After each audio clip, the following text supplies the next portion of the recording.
already had this sort of chat, but why did you come to us in the first place? And I guess it's around 5 years, isn't it?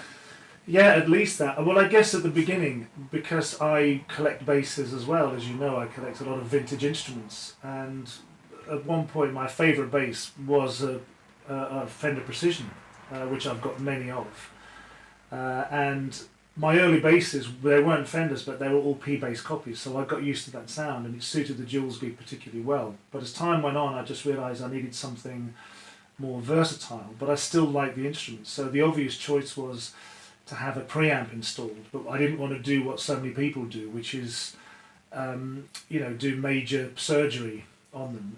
And when I heard about your P retros, I thought to myself, well, this is perfect. It's a preamp that I can put in there, make the instrument more versatile, but it doesn't affect the integrity of the instrument. It's still, because they are vintage instruments that I have, and they're all in great condition.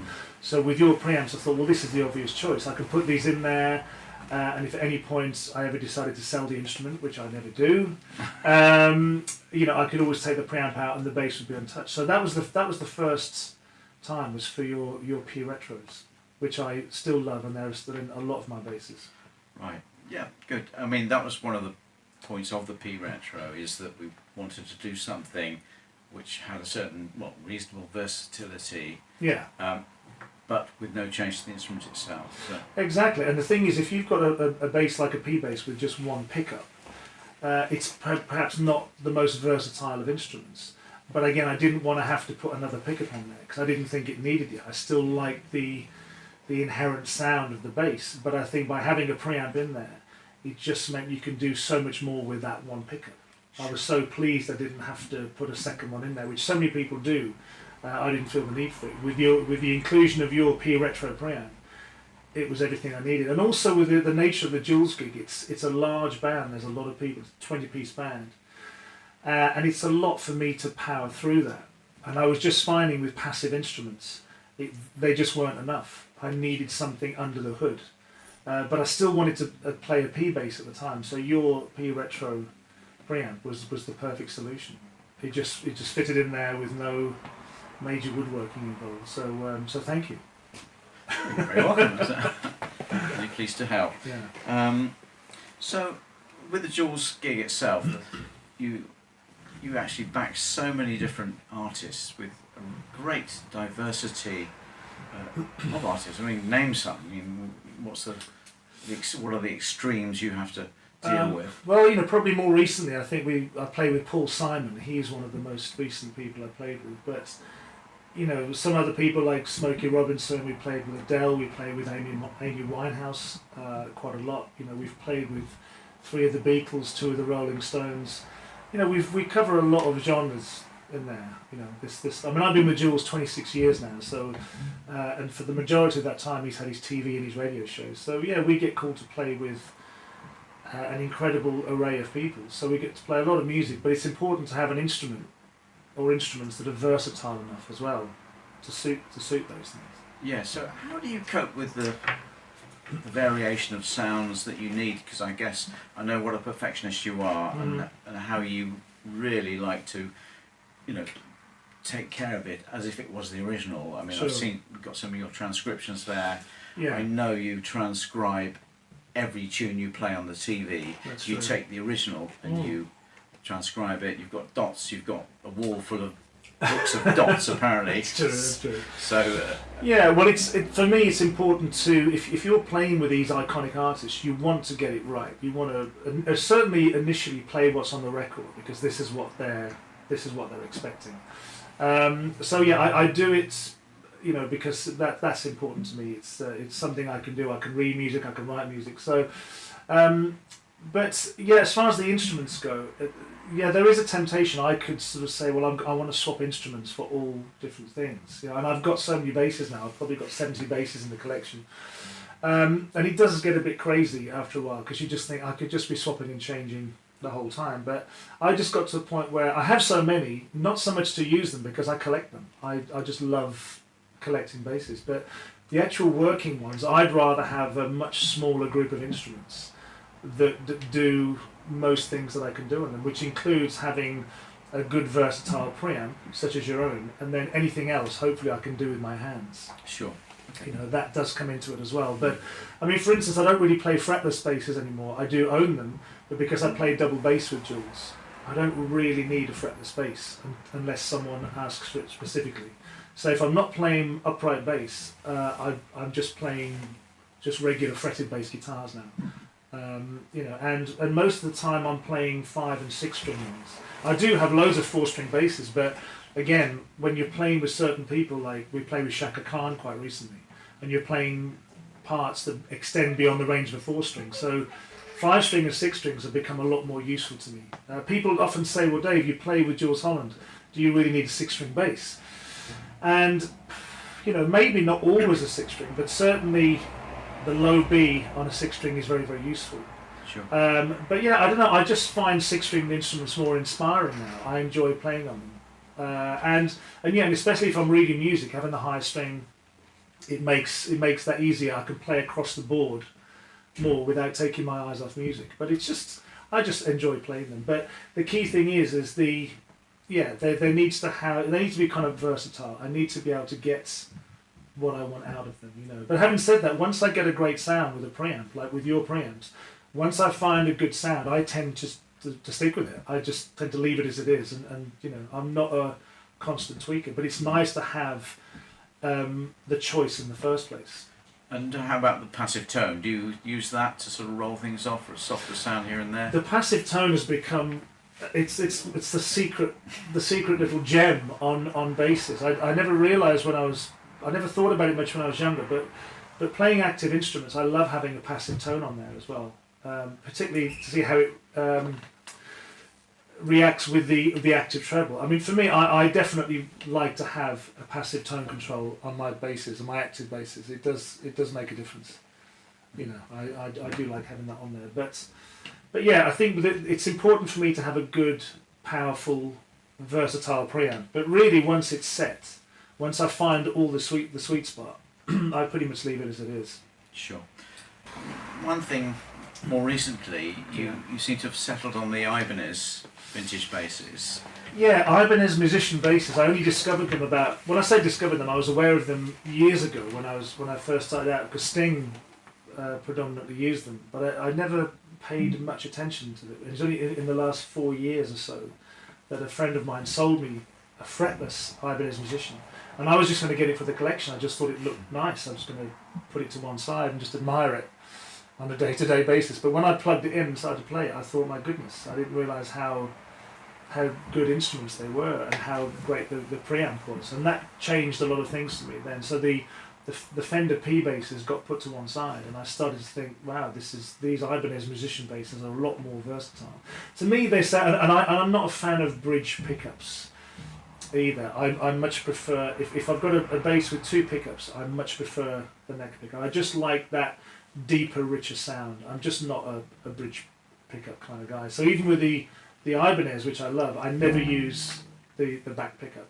But to me, with the preamp all turned up full, it sounded, I would describe it as like a P bass on steroids. That became my mantra for after that. Whatever bass I wanted to try, as long as I can get it to sound like a P bass on steroids. Right. That was the key thing. Okay. And one thing we did help you with, using our UNI-PRE, we were fortunately, due to, actually I can just show you the wheels here, but I can show on the video, but we've got various wheels where we can adjust the frequencies for the bass and both ends of the bass control, and the treble control. Of course, we've got variable mid as well. Yeah. And we were able to effectively map the Ibanez EQ with this system, which allows you to use those sort of frequency curves on these basses. If you want well, that's to. right, because you analyse the frequencies for me, didn't you? I saw you do it on your special sort of machine over there. I think it's called a computer. But yeah, because I said to you, I said, I love the frequencies of this and how the preamp interacts. I said, well, you know, can we analyse this and look how we can reproduce this? Because that was a good starting point for me. But yeah, I mean, to have this ability to, because most preamps have just got set frequencies. You've just got bass, middle, and treble, and that's it. And unless you like those frequencies, there's nothing you can do about it. Well, obviously with yours, you know, having the wheels inside of it to adjust that, I mean, that's quite remarkable. Yes, and with bass control we can adjust where the low end is and the high end, so Yeah. we can very deep, very boxy, middly, or broad. That's so right, yeah. We can do anything. Because a lot of bass controls, you know, when you turn the bass up, well, you just get like a lot of bottom end. You know, whereas for me, I wanted more bass across all of the strings. You know, so I didn't want.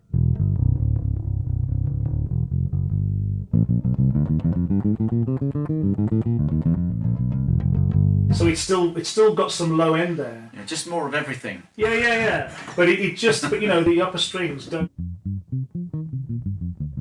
sound too thin. It sounds even across. Again, some basses you turn up the bass and you just get lots of low end on the lower strings, and by the time you get onto the higher strings, the low end disappears. So Sure. with this preamp, we're able to have that low end all the way across and still be tight on the bottom. You know.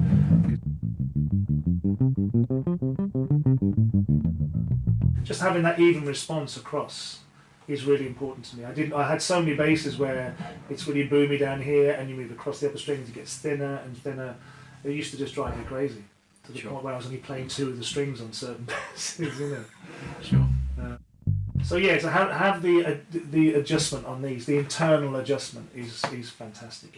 It's just quite remarkable. Well done, sir. Thank you. So, yes, I was trying to make it versatile to the point where a lot of the older records, where they couldn't actually load a lot of bass on the plastic effectively, Sure. due to too much movement in the stylus of the record that it Yes. couldn't take it.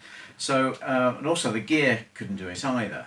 And so with this particular preamp, I wanted to be able to mimic the more vintage, Yes. sort of bass lighter sounds. Obviously the bass is still there, but yeah, of course. it Yeah. enables us to get rid of the boominess, the non-useful, Yeah. very low end, because all the rigs go fantastically low now, which they never used to do. Yes, And, of course. Also CDs, everything is you know, razor flat frequency response right down to Yeah. 20 hertz or lower even. Absolutely. Well, it's like with my acoustic bass. I mean, I've got like an external preamp that I think is a high pass filter. It's called, which is what you put in this, isn't it? I have put in the Citroen a high pass filter Yeah. for you because it was effectively, what do you call it, bass Armageddon. Yeah. It was Yeah. when it's feeding back, and so. But it just so- means but having that high pass filter, it means that you can turn the bass up, so you can the instrument will sound full. But then with the high pass filter, you can remove the real sort of sub bass, Yes. which isn't really useful. Yeah. It's just that low end rumble. Which is sort of blurring things, Yeah. sort of losing clarity. And especially on Yeah. an acoustic instrument or semi-acoustic instrument, that's a very crucial thing. I mean, I Sure. said to you that was because otherwise, if I just turned the bass up, it would just be too overwhelming. So to be able to dial out those ultra low frequencies, it changed everything. Sure. You know, that was the most Yeah. important thing. But that's really more for I think an acoustic instrument. It's not so much with solid bodied. Sure. What I said to you, John, when we put the preamp in Nicola's bass. So Nikola Adamovich, a great Dutch luthier, who's recently made this one-off custom six-string for me, and I said to you both, I said really what I want it to sound like is a P bass on steroids. That was still my thing, but as long as it sounds more like a P bass than anything else, I was happy. So. And I think considering that it's an extended scale instrument, it's a 36-inch scale, it is a six-string. There's a lot of differences. There's a lot of variables compared to the Ibanez and the Fender, but I still think we got pretty close. So, I mean, I'm very happy with the sound. So.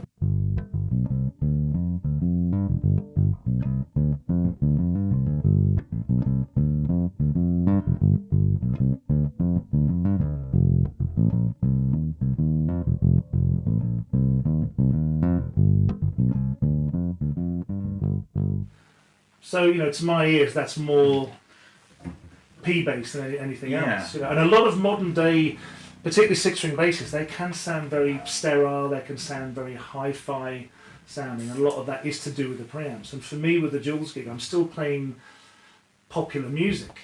You know, I'm not playing sort of fusion, high-end fusion or solos or anything like that. I'm playing predominantly sort of pop, R&B, funk, soul, blues and jazz. It still needs to be a working instrument. So for me to have a handmade boutique instrument that I can still use in a commercial setting, that was the whole point. Yes, I mean, I followed your path. You've been searching for this for years, and Yeah. it is, it's definitely the best by Absolutely, by a yeah. mile. So And some people say, well, if you want that sound, why not just stick with a Fender P bass with John's P Retro preamp in there, or just stick with the Ibanez? But again, they're 4-string instruments. exactly. And with Jules, we've just been playing with Shaka Khan. So if you're playing Ain't Nobody, which is like, and you need those E flats, like. So on a 4-string bass, you could detune, I suppose, but I'd rather have the notes there. The upper C string, again, it's less important, but I like to be able to play across the board. So we played with Paul Simon, and we did his song Wristband. Now, in fairness, I played Wristband on Jules's TV show later on double bass because that's what he wanted it on. But let's just sort of say, I had to play it on electric bass for whatever reason. To get the high E flat, there's an even. But with the C string, because you've got the E flat there, technically I could just play it all in the first position though. So.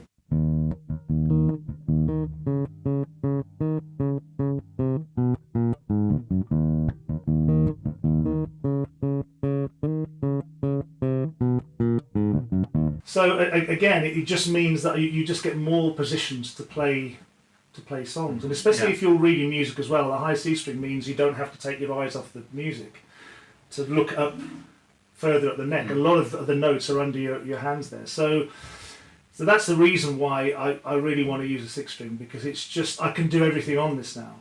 If I just use a 4-string bass, I'd have to swap over to either a 5-string to play Shaka Khan stuff, So I like the 6-string bass now. It's my favourite thing to play, and of course with your preamps in there, that makes it all even better.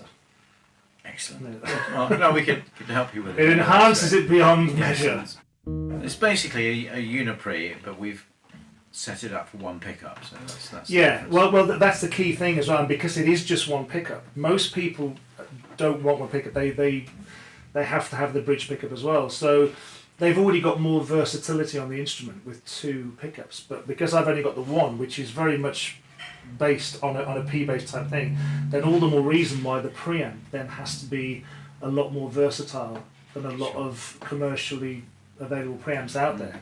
So with yours, with all the adjustability to it, it's the perfect companion. I mean, I can't imagine any other preamp being in this bass, and I can't imagine it working as well and doing what I needed to do. So it had to be you.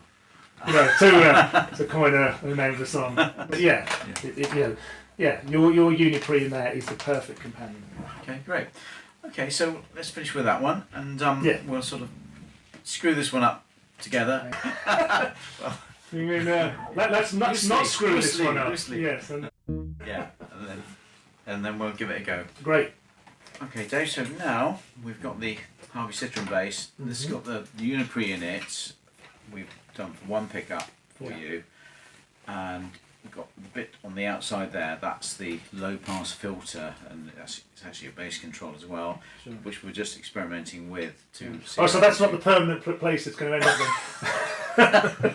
I was quite taken with that. But it's easy access where it is now. That's for sure. Yes, absolutely.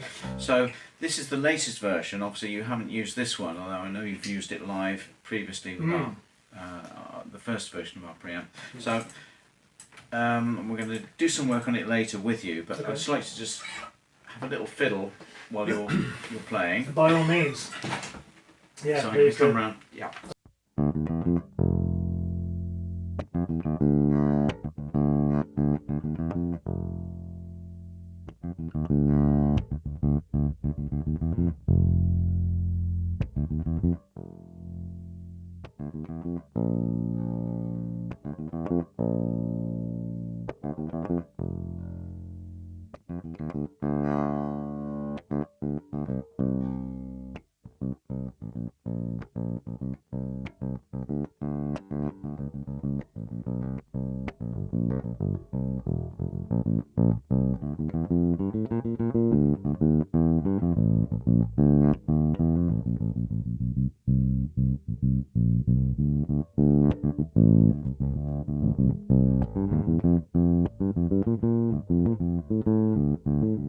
That's the thing, really. There's a lot of usable sounds in there. It's not like there's a lot of, some preamps have like lots of wacky settings and that, but they're not necessarily usable or particularly musical.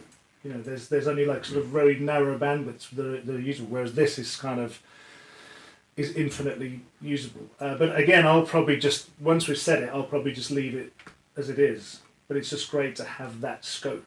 Sure. To begin with, anyway. So fabulous. Great. Thank you.